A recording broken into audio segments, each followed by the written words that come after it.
Welcome back to వార్తలు వాస్తవాలు. ఇవాల్టి వార్తలు వాస్తవాల్లో మనతో ఉన్నారు బీఆర్ఎస్ పార్టీ సీనియర్ నాయకులు, రాష్ట్ర ప్రధాన కార్యదర్శి సోమ భరత్ కుమార్ గారు, రాజకీయ విశ్లేషకులు ఆయాజితం శ్రీధర్ గారు. గుడ్ మార్నింగ్ అండి, వెల్కమ్ టు వార్తలు వాస్తవాలు. ఇక కళ్ళాల్లోనే రోజుల తరబడి ధాన్యం ఉంటుంది, కాంటాలు వేసేవాళ్ళు లేరు, లోడు ఎత్తేవాళ్ళు లేరు. దీంతో రైతుల కళ్ళల్లో దైన్యం కనిపిస్తుంది, కళ్ళాల్లో మాత్రం ధాన్యం తడిసి ముద్దగిపోతుంది.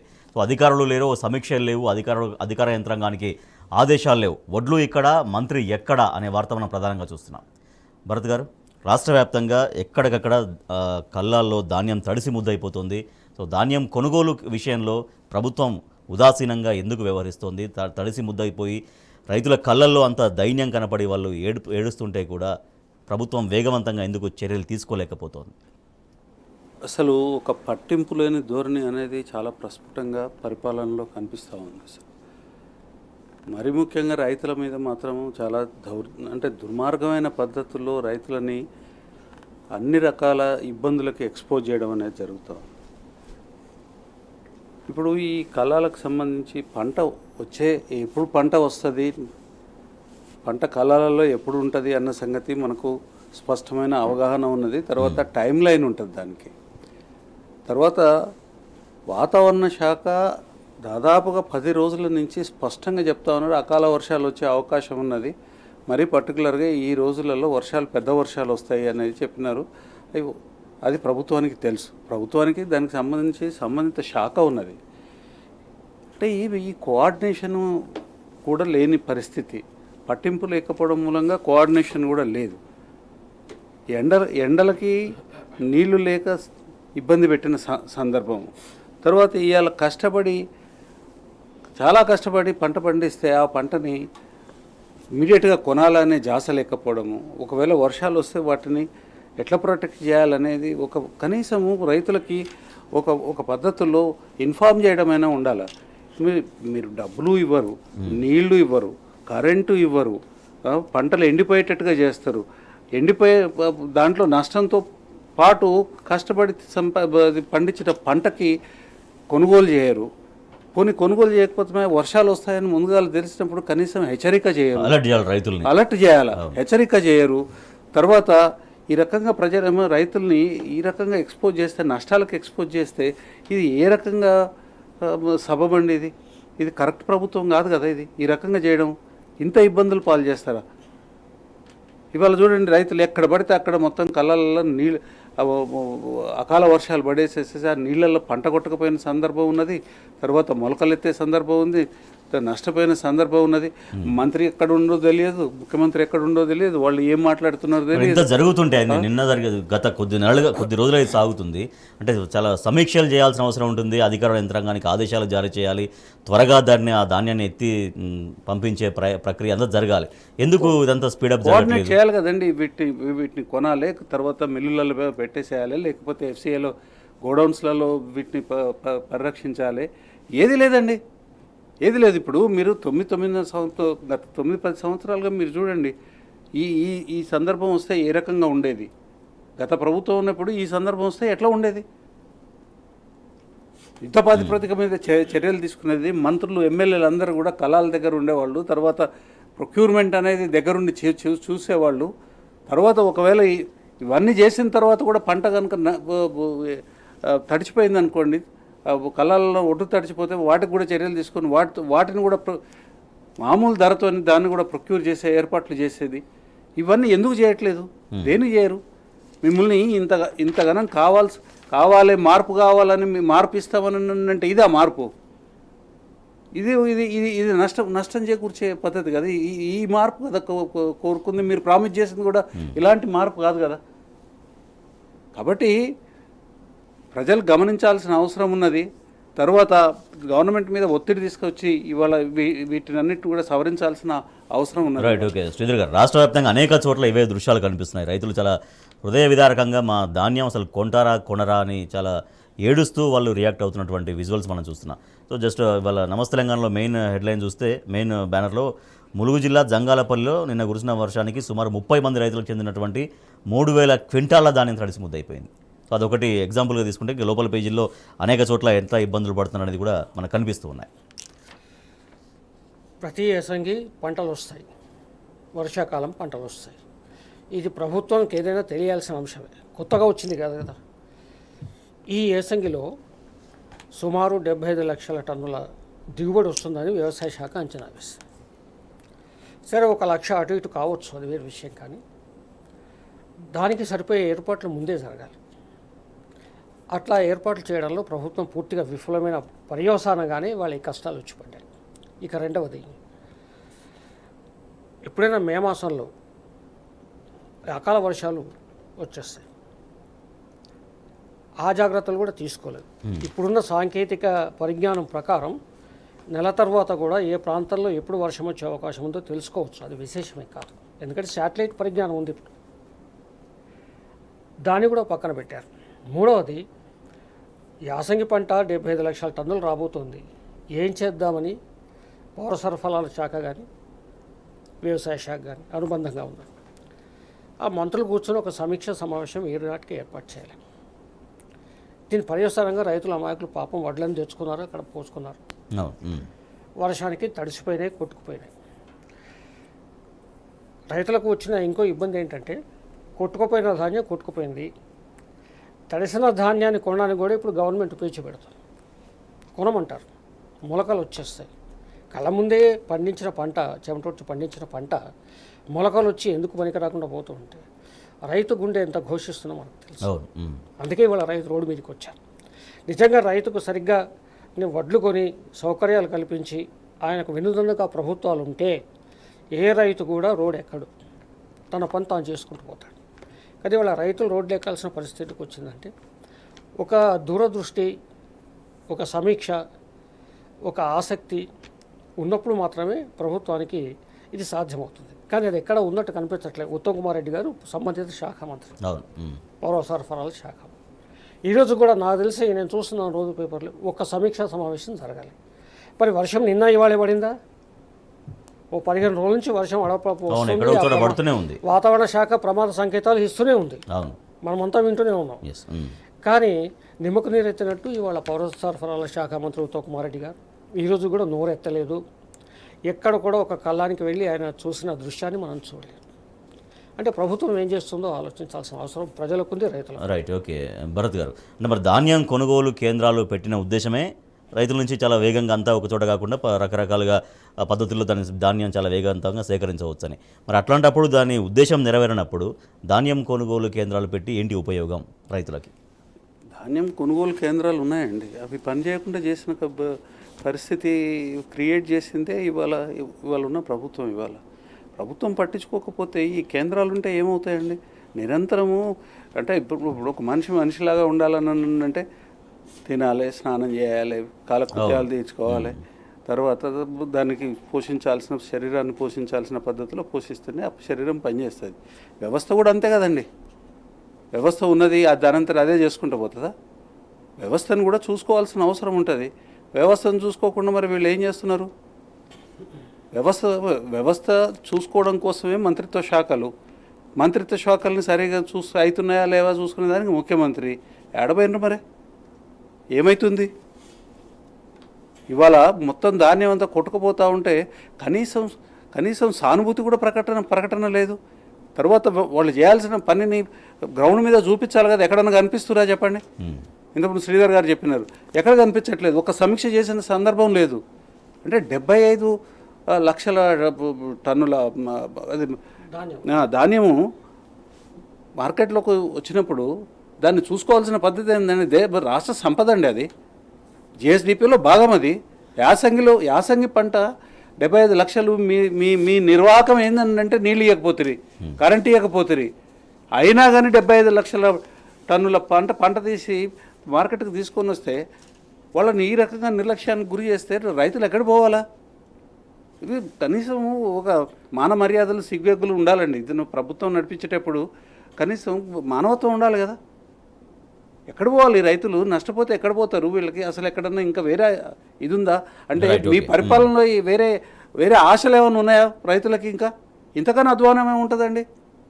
పంట తీసుకొచ్చిన తర్వాత పంటను కొనలేని పరిస్థితి, పంట తీసుకొచ్చిన తర్వాత పంటను పరిరక్షించలేని పరిస్థితి, పంట తీసుకొచ్చిన తర్వాత రైతులకి ఆ ఫలితం దక్కలేని పరిస్థితి, ఇంతకన్నా అధ్వానం ఏముంటుందండి? సో రైట్ శ్రీధర్ గారు, ఇప్పటికైనా రైతులకు ఎటువంటి భరోసా రావాల్సిన అవసరం ఉంది. ఇవాళ రాష్ట్ర కేబినెట్ భేటీ కూడా ఉండబోతోంది. సో ఇవాళ రైతాంగానికి రైతుల సమస్యల పరిష్కారం దిశగా ప్రభుత్వం స్ట్రైట్గా రైతులకు ఎటువంటి భరోసా కల్పించాల్సిన బాధ్యత ఉంది. కల్పించడం అంటే అది కొంత ఆశ్చర్యమే. కారణం ఏమిటంటే 75 లక్షల టన్నుల దిగుబడి ప్రభుత్వం కొనుగోలు చేసింది 25 లక్షల నుంచి 20 లక్షలు. ఇంకా 48 లక్షల టన్నుల ధాన్యం ఇవాళ కళ్ళల్లోనే ఉంది. ఒకవైపేమో మాన్సూన్ ఋతుపవనాలు దగ్గరకు వస్తున్నాయి, తొందరగా వస్తున్నాయి, ముందుగానే వస్తున్నాయని వాతావరణ శాఖ చెబుతూనే ఉంది. ఆల్రెడీ అండమాన్కు ప్రవేశించినాయి, కేరళ తర్వాత మనమే ఉంటాం. మరి ఎప్పుడు సమీక్ష పెడతారు, ఎప్పుడు చేస్తారు, ఏం చేస్తారు? అంతేకాకుండా ధాన్యం కొనుగోలు ప్రక్రియ రేవంత్ రెడ్డి గారి ప్రభుత్వం ఏప్రిల్ 1 ప్రారంభించింది. కేసీఆర్ ప్రభుత్వం ఉన్నప్పుడే అప్పుడున్న కల్లాలు, అప్పుడున్న గ్రామ ప్రాంతాల్లో ఉన్న కల్లాలు, గ్రామానికే కల్లాలు ఏర్పాటు చేయడం, గ్రామం దగ్గరే రైతులు అమ్ముకోవడం ఆ సౌకర్యం ఏర్పాటు చేసింది. ఆ క్రమంలో 7,000 పైచీలకు కల్లాలు ఏర్పాటు చేసి ఏప్రిల్ 1న ప్రారంభం కావాల్సిన ప్రక్రియ ఇవాళ 18వ తేదీ, అంటే సుమారు 50 రోజులైంది. ఇంకా 2,500 కల్లాలు ఓపెన్ కాలేదు, కొబ్బరికాయ కొట్టలేదు. అక్కడ ధాన్యం కొనుగోలు ప్రక్రియ ప్రారంభమే కాలేదు. 2,500 కల్లాలు అలాగే మూలుగుతూ ఉన్నాయి. 48-50 లక్షల టన్నుల ధాన్యం ఇవాళ కళ్ళల్లో ఉంది. ఇప్పుడు తగుదనమ్మా అని చెప్పేసి బయలుదేరి సమీక్ష చేస్తాం, అది చేస్తామంటే మాత్రం కాలం గడిచిపోతుంది. ఇంకొక వారం అయితే వర్షాకాలం వచ్చేస్తుంది. కాబట్టి ప్రభుత్వం సత్వరంగా చర్యలు తీసుకోవాలి. తొలి ప్రాధాన్యం ఇవ్వాలి. రాజకీయాలు పక్కన పెట్టండి, ప్రాధాన్యం ఇచ్చి రైతును ఆదుకోవాల్సిన అవసరం. రైట్, చిన్న బ్రేక్ తీసుకు. వెల్కమ్ బ్యాక్ టు వార్తలు వాస్తవాలు. ఇక రుణమాఫీ పైన ముఖ్యమంత్రి రేవంత్ రెడ్డి చెప్తున్నటువంటి హామీలు, మాటలు అమలు సాధ్యమేనా, సాధ్యం కాదా అనే చర్చ సర్వత్రా జరుగుతోంది. రుణమాఫీ చేస్తే పథకాలకు పైసలు ఎట్లా? ఎఫ్ఆర్బిఎం నుంచి రుణం తీసుకుంటామని ముఖ్యమంత్రి చెప్తున్నారు. కానీ రుణం అక్కడి నుంచి తీసుకుని మెయిన్గా రుణమాఫీకే చేస్తే మిగిలిన పథకాలకు పైసలు ఎట్లా అమలు చేస్తారు అన్న చర్చ సర్వత్రా జరుగుతోంది. భరత్ గారు, రుణమాఫీ చేస్తామని చెప్తున్నారు ముఖ్యమంత్రి. ఆగస్టు 15 అనేది డెడ్లైన్ పెట్టారు. సో రుణమాఫీ ఎఫ్ఆర్బిఎం ద్వారా తీసుకుని చేస్తారు. బట్ మిగిలిన పథకాల గ్రౌండింగ్ అనేది జరగదా, వాటికి పైసలు ఎట్లా అన్న ప్రశ్నలు ఇవాళ ఆర్థిక రంగ నిపుణులు కూడా ఈ సంవత్సరం చెప్తున్నారు. టోటల్గా ఎఫ్ఆర్బి పరిమితిలో అప్పు రాష్ట్ర ప్రభుత్వానికి వచ్చేది 52,000 కోట్లు. రుణమాఫీ అంచనా 40,000 కోట్లు. ఇవి కాకుండా అనేక పథకాలని ప్రకటించడం జరిగింది. కాంగ్రెస్ ప్రభుత్వం అధికారంలోకి రావడానికి ముందు ఆ పార్టీ ఇచ్చిన అనేక వాగ్దానాలు ఏవైతే ఉన్నాయో 2,500 రూపాయలు ప్రతి మహిళకి ఇస్తా అని చెప్పినారు. 15,000 రూపాయలు రైతు భరోసా పెంచుతామని చెప్పినారు. ఇంకా ఇట్లాంటి చాలా అనేక ఉన్నాయి. 40,000 కోట్ల రూపాయలు, 52,000లో 40 కోట్ల రూపాయలు, 40,000 కోట్ల రూపాయలు కేవలం రుణమాఫీకే పెడితే అనేక సమస్యలు, ఇంకా అనేక కార్యక్రమాలు ఏవైతే ఉన్నాయో, ఎగ్జిస్టింగ్ ప్రోగ్రామ్స్ ఉన్నాయి, తర్వాత వాళ్ళు ఎన్హాన్స్డ్ అమౌంట్స్ ఉన్నాయి. వీటన్నిటినీ ఎట్లా మీట్ అవుతారు అనేది ఒకటి సమస్య, ఆలోచించాల్సిన సమస్య. మీరు చెప్తున్న లెక్క ప్రకారం మిగిలేవి 12,000 కోట్లు మాత్రమే. 12,000 కోట్లకి చాలా ఉన్నాయండి. ఇప్పుడు మీకు ఇప్పుడు పంచాయతీలకు సంబంధించిన ఈ విషయం ఉంది. పంచాయతీలకి వాళ్ళు ఇంత మటుకు ₹1 ఇవ్వలేదు. అట్లనే డిఏలు పెంచలేదు. ప్రభుత్వ ఉద్యోగుల డిఏ పెంచాల్సినది డ్యూ ఉన్నది, డిఏ పెంచలేదు. ఇంకా అనేక రకాల ప్రోగ్రామ్స్ ఉన్నాయి. తర్వాత అసలు రైతు బంధు అందరికీ ఇవ్వను లేదు. ఇప్పటివరకు ఇవ్వాల్సిన అందరికీ రైతు బంధు ఇవ్వను లేదు. బడ్జెట్ అనేది ఖచ్చితంగా మీకు ఇన్కమ్ ఎంత ఉంటుందో ఖర్చు కూడా పెరుగుతూ ఉంటుంది. ఇన్ఫ్లేషన్ కూడా ఉంటుంది కాబట్టి ఖర్చు కూడా పెరుగుతూ ఉంటుంది. ఆ ఖర్చుకి అది సరిపోతూ ఉంటుంది. కానీ ఇప్పుడు మీరు తీసుకొచ్చిన రుణం కేవలం మీరు ఇక్కడ పంచిపెట్టేదానికే రుణం తీసుకొని వస్తానంటే కుదరదు కదా, వడ్డీ కడుతుండాలి కదా దానికి. ఆ రకమైన చర్యలు ఏం తీసుకుంటారు అనేది ఒకటి చూసుకోవాల్సిన అవసరం ఉన్నది. తర్వాత ఇంకొకటి అండి, ఏదైనా సరే మీరు ప్రామిస్ చేసినప్పుడు వాటిని ఖచ్చితంగా అమలు చేయాలి. మీరు ప్రామిస్ చేసే ప్రజల్ని మార్పు, తర్వాత సరే ఇంకా మంచి బెనిఫిట్లు మీకు ఉంటాయి, మా ప్రభుత్వాన్ని ఎన్నుకుంటే, మా పార్టీని ఎన్నుకుంటే అని ప్రజల ముందు పోయినారు. ఇవాళ చేయాల్సిన బాధ్యత మీది. కానీ ఆ చేయాల్సింది ప్రజల మీద అదనపు భారాన్ని మోపకుండా చేయాలి. మీరు అదనపు భారాన్ని మోపేదానికోసం ఇవాళ ఎక్సైజ్ టార్గెట్ని 45,000 కోట్లకు తీసుకుపోతున్నారు. అంటే గత 3 సంవత్సరాలు కనుక లెక్క తీసుకుంటే 22 సంవత్సరంలో 32,000 కోట్ల రూపాయల ఎక్సైజ్ ఇన్కమ్ ఉన్నది. తర్వాత 35, 23లో 35 ఉన్నది. 35 నుంచి ఒకేసారి 45,000 కోట్ల కంటే 10,000 కోట్ల, అంటే ఈ 75 సంవత్సరాలలో 35 కోట్లకు చేరితే ఈ ఒక్క సంవత్సరంలోనే దాంట్లో సగం, దాంట్లో పావంతు 25% ఈ ఇన్కమ్ పెంచాలని. మరి సో అంటే ఇప్పుడు మీరు ఎట్లా టాపిక్ తీసుకొచ్చారు కాబట్టి మనకు ఒక వార్త కూడా కనిపిస్తుంది, తాగండి ఊగండి ఖజానా నింపండి సర్కారు మందు చూపు అనేది. బట్ ఓకే, బట్ నాడు మీ ప్రభుత్వం బీఆర్ఎస్ ప్రభుత్వం అధికారంలో ఉన్నప్పుడు ఇట్లా జరిగితే మొత్తం రాష్ట్రం అంతా తాగుబోతులు చేస్తున్నారంటూ రకరకాల వ్యాఖ్యానాలు, రకరకాల విమర్శలు వచ్చినాయి. కానీ ఇవాళ ప్రభుత్వం అదే పద్ధతి అవలంబిస్తుంటే ఎందుకు మాట్లాడట్లేరు అనే ఒక ప్రశ్నలు కూడా ఈ కథనంలో మనకు కనిపిస్తుంది. ఆ పద్ధతిని అవలంబించవద్దు. వాళ్ళకి నిజంగా వాళ్ళ మాట మీద వాళ్ళకి గౌరవం ఉంటాయి, వాళ్ళ విమర్శ మీద వాళ్ళకి గౌరవం ఉంటాయి. కానీ ఇవాళ మీరు అది పక్కన పెట్టి ఇవాళ మీరు 10 అంతలు పెంచుతాం ఇన్కమ్ అని అంటే, ఇప్పుడు 2023లో 35 కోట్లండి, అంతకుముందు 32, అంటే 3,000 కోట్ల రూపాయలు పెరిగింది ఆ ఒక్క సంవత్సరంలో. మరి ఇప్పుడు మీరు ఏది 10,000 కోట్లు పెంచుదామని అంటున్నారు, ఇది ఏ రకంగా సబబండి? మీరు మాట్లాడిన దానికి మీరే వ్యతిరేకంగా ఎట్లా చేస్తారని అంటున్నాను. ఒకటి చేయకూడదు. తర్వాత ఆ రకంగా చేస్తే ఖచ్చితంగా ప్రజారోగ్యం అనేది ఒక సమస్యలో పడుతుంది. మరి అప్పుడు చాలా నీతి వాక్యాలు పలికిన వాళ్ళు, తర్వాత విమర్శలు చేసిన న్యూస్ పేపర్లు, ఈ పచ్చ టీవీలు, పచ్చ న్యూస్ పేపర్లు, ఇవన్నీ ఎక్కడ పోయినాయి? ఇప్పుడు ఎందుకు మాట్లాడట్లేదు? తెలంగాణ ప్రభుత్వాన్ని, తెలంగాణ రాష్ట్రాన్ని డీస్టెబిలైజ్ చేసి ఒక ఫెయిల్డ్ స్టేట్ చూపేదానికోసం చేసిన ప్రక్రియ ఏదైతే వాళ్ళు చేసినారో, మరి ఇవాళ అది దానికోసం చేసినారు. ఇవాళ నోళ్ళు ఎందుకు మూతపడ్డాయి అని అంటే, ఈ పచ్చ నాయకత్వానికి అడుగులో మడుగులు వస్తే నాయకత్వం, కాంగ్రెస్ ముఖ్యమంత్రి ఇక్కడ ఉన్నాడు కాబట్టి ఇవాళ నోరు మూసుకున్నాయి. తప్పు కదా ఇది. తర్వాత ఒక రైట్ పర్స్పెక్టివ్లో తర్వాత ఏ రకమైన ఇబ్బంది జరగకుండా ఇన్కమ్ని పెంచే కార్యక్రమం చేయాలి. కానీ మేము భూముల రేట్లు పెంచుతాము, పన్నులు గుంజుతాము, ఇది కాదు కదా. దానివల్ల ఇంకా దాని పర్యవసానం ఏంటంటే రియల్ ఎస్టేట్ మొత్తం అనేది నాశనం అయిపోతుంది. అసలు రియల్ ఎస్టేటే ఉండదు. అప్పుడు నీకు పన్నులు ఎక్కడి నుంచి వస్తాయి? అందుకని పరిపాలన చేయగలిగే సత్తా ఉన్నప్పుడే ప్రామిసులు చేయాలి. కేసీఆర్ చేసిన ప్రామిసులు అన్నిటి కూడా నిలబెట్టుకున్నాడు. అంటే ఒక పద్ధతి ప్రకారము దానికి అవుతుందా, సాధ్యం అవుతుందా కాదా? ఇప్పుడు 15,000 ఇస్తా అని చెప్పినారు కేసీఆర్ గారు. దేనికి? రైతు బంధుకి. కానీ 4 సంవత్సరాల కాలంలో దాన్ని 10,000ని 15,000 తీసుకుపోతామని క్రమక్రమంగా ఆదాయం పెరుగుతూ ఉంటుంది. ఆదాయ వనరులు పెరుగుతున్నా కొద్దీ దాన్ని ప్రజలకి ఎట్లా పంచుకోవాలనేది ఆ రకంగా చేసినారు. మరి వీరేం చేసినారు? 15,000 మొదటి నుంచి ఇస్తామన్నారు, కానీ ఇవ్వాల్సిందే ఇవ్వలేదు కదా. ఇప్పుడు ఎగ్జిస్టింగ్ ఉన్నదే ఇవ్వలేదు. ఈ 5 ఎకరాల వాళ్ళకి ఇవ్వడానికే మీరు ఇంత నిక్కి నీలిగినారు. ఇప్పుడు ఈ మొత్తం అందరికీ సమగ్రంగా ఇవ్వాలని అంటే 15,000 ఇవ్వగలుగుతారా?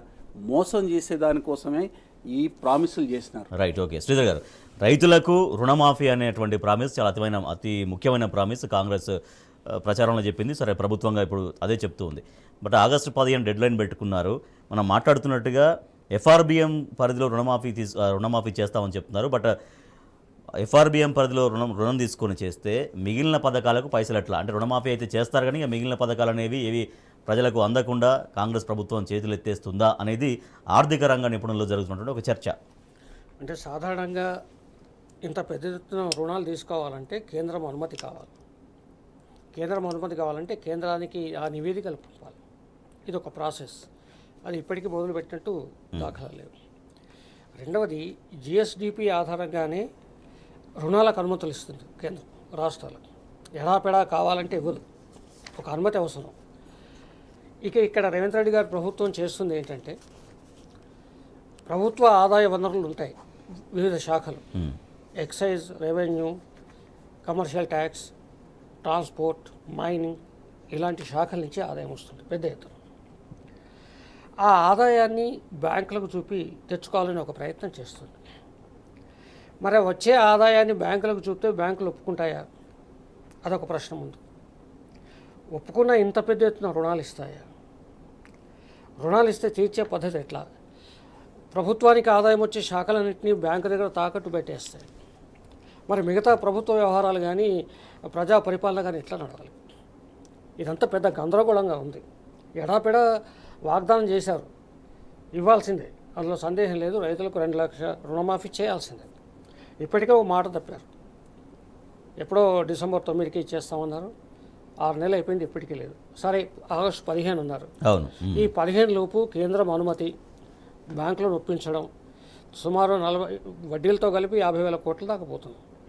అన్ని వేల కోట్ల రుణం బ్యాంకుల నుంచి తేవడం, ఆ బ్యాంకులకు హామీలు చూపడం, ఇదంతా కూడా రేవంత్ రెడ్డి గారి ప్రభుత్వం ముందు పెద్ద శేష ప్రశ్నగా ఉంది. మరి ఇది ఇస్తారా, విజయం సాధిస్తారా, లేకుంటే ఎగబెడతారా? అది చూడాల్సిన అవసరం ఉంది. ఎందుకంటే వాగ్దానాలు చేయడం ఇందాక భరత్ గారు చెప్పినట్టుగా ఒక హేతుబద్ధమైన వాగ్దానాలు చేయాలి. కానీ కాంగ్రెస్ పార్టీ అప్పుడు అధికారంలోకి రావాలనుకున్న ఉద్దేశంతో ఎడాపెడా వాగ్దానాలు చేసింది. ఏకంగా రైతులనే రెచ్చగొట్టారు. మీరు వెళ్ళి రుణాలు తెచ్చుకోండి, మేము డిసెంబర్ 9న మాఫీ చేస్తామని చెప్పి. సో అదొకటైతే ఇందాక మనం డిస్కస్ చేసినట్టుగా పంచాయతీలకు నిధులు లేవు. పైసా విధిల్చని కాంగ్రెస్ ప్రభుత్వం ఆర్థిక సంఘం నిధులకు పూర్తిగా మంగళం పాడిందని, పల్లెలకు ప్రభుత్వం మొండి చేయి చూపించింది. తద్వారా తాగునీటి నిర్వహణ చాలా భారంగా మారుతుంది ఊళ్ళల్లో అనే ఒక కథనం మనం చూస్తున్నాం. ఆర్థిక సంఘం ఇప్పటికీ ఆమోదం తెలపలేదు. ఆర్థిక సంఘం కార్యకలాపాలు ఇంకా ప్రారంభం కాలేదు. కేసీఆర్ గారి ప్రభుత్వం ఉన్నప్పుడు గ్రామ పంచాయతీలకు ప్రతి నెల 230 కోట్లు ఇచ్చేవాడు. అందుకే మీరు గమనించండి, ఊళ్ళల్లో ఓ ట్రాక్టర్ కనిపించేది, 4 మొక్కలు వేస్తున్న కార్యక్రమాలు కనిపించేది, అవును, పారిశుద్ధ్యం కనిపించేది, మంచినీరు, ఇవన్నీ ఒక పద్ధతిగా ఉంటాయి.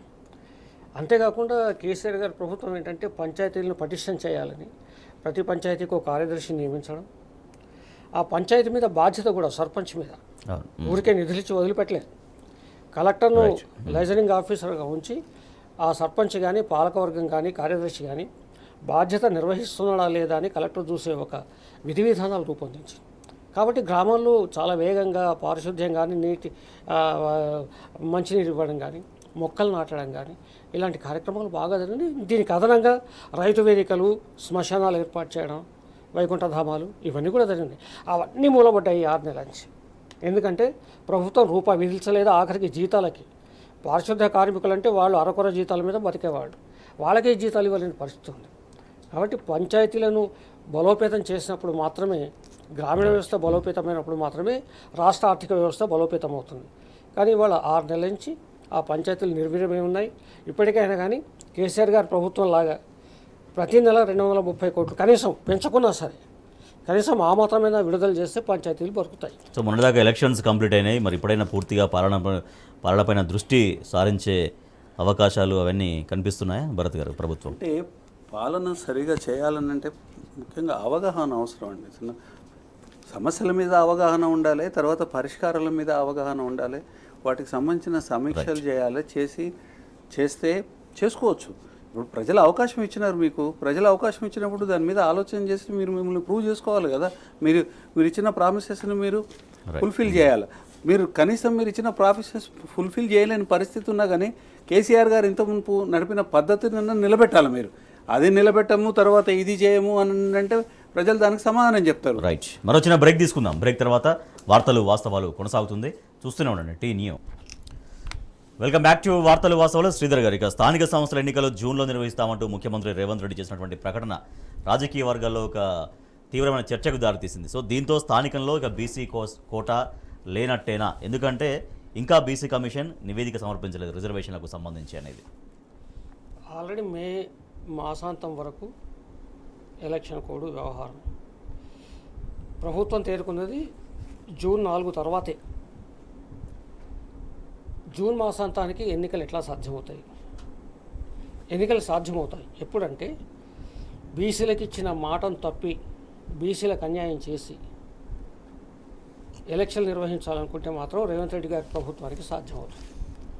కానీ అట్లా కాకుండా మీరు డిక్లరేషన్ ప్రకటించినట్టుగా, అది ప్రకటించిన మా ఊళ్ళోనే కామారెడ్డిలోనే బీసీ డిక్లరేషన్ 42% ఇస్తామన్నారు. సంతోషం. 42% ఇస్తా అని మాట మీద నిలబడి ఎలక్షన్ జరపాల్సి ఉంటే మాత్రం జూన్లో అసాధ్యం. ఎందుకంటే దానికి రాజ్యాంగపరమైన ప్రక్రియలు, న్యాయపరమైన చాలా ఉన్నాయి. సుప్రీంకోర్టు మార్గదర్శకాలు ఉన్నాయి. అంత ఆషామాషి వ్యవహారం కాదు. అంటే ఏ తర్వాత ఏంటంటే సుప్రీంకోర్టు మార్గదర్శకాలు పక్కన పెట్టి, కులగణన పక్కన పెట్టి, బీసీ కమిషన్ రిపోర్టు పక్కన పెట్టి, నిష్పత్తి ప్రాతినిధ్యాలు పక్కన పెట్టి, ఎన్నికల ప్రకటన రేవంత్ రెడ్డి గారు చేశారంటే తెలియకుండా చేసిందని నేను అనుకోవట్లేదు. తెలిసి చేశారు. జూన్లో ఎన్నికలు అయిపోతే ఏంటంటే బీసీలకు మొండి చేయి చూపొచ్చు. 42% ఇవ్వాల్సిన ఆ హామీ ఏదైతుందో దాన్ని అటకెక్కించే ప్రయత్నం చేయవచ్చని ఆయన ప్రకటన చేశారు. ఇప్పటికి కూడా బీసీ కమిషన్ నివేదిక ఇవ్వలేదు, కులగణన జరగలేదు. సుప్రీంకోర్టు మార్గదర్శకాల ప్రకారం ఒక కమిషన్ వేశారు తప్ప బీసీల నిష్పత్తి, జనాభా ఎంత, వాళ్ళ ప్రాతినిధ్యం ఎంత ఉండాలి పంచాయతీరాజ్ వ్యవస్థలో, అది ఇంకా నిర్ధారించలేదు. 50% దాటొద్దు అని సుప్రీంకోర్టు జడ్జిమెంట్ ఉంది. పక్కన ఉన్న తమిళనాడు 50% దాటారు, వాళ్ళు ఏదో కేంద్రాన్ని పట్టుకున్నారు, రాజ్యాంగ సవరణ చేశారు, తెచ్చుకున్నారు. కానీ అది జరగలేదు. ఇప్పుడు జరగనప్పుడు రేవంత్ రెడ్డి గారు జూన్లో ఎన్నికలు పెడుతున్నారంటే సంపూర్ణంగా ముమ్మాటికి ఏ మాత్రం అనుమానం లేదు, బీసీలకు అన్యాయం చేసే ఎత్తుగడలో భాగమే. ఆయన ఏదైతే 42% ఇస్తామనే డిక్లరేషన్లు ఇచ్చారో ఆ మాట తప్పే ఒక కుట్రకు తెరలేపినట్టే నేను భావిస్తున్నాను. రైట్ భరత్ గారు, కోటా పెంచిన తర్వాతనే స్థానిక సంస్థల ఎన్నికలు నిర్వహించాలి అనేది నిన్న 13 బీసీ సంఘాలు 30 కుల సంఘాలు డిమాండ్ చేశాయి. బీసీ సంక్షేమ సంఘం జాతీయ అధ్యక్షుడు ఎంపీ ఆర్ కృష్ణయ్య గారి ఆధ్వర్యంలో. అంటే ఇప్పుడు కోర్టులు చెప్పిన విధానంలో బీసీల యొక్క కోటా నిర్ణయించే దానికోసం బీసీ కమిషన్ ఏం చేసిందనంటే అనేక గణాంకాలని ప్రభుత్వం నుంచి అడిగింది. ప్రభుత్వం ఇంత మటుకు ఆ గణాంకాలు ఇవ్వలేదు. తర్వాత రీసెంట్గా ఓటర్ జాబితా సవరణలు కూడా జరిగినాయి. ఎందుకు ఓటర్ జాబితా సవరణను కూడా సవరణ చేసిన ఓటర్ జాబితాను కూడా ఇవ్వమని అడగడం జరిగింది బీసీ కమిషన్.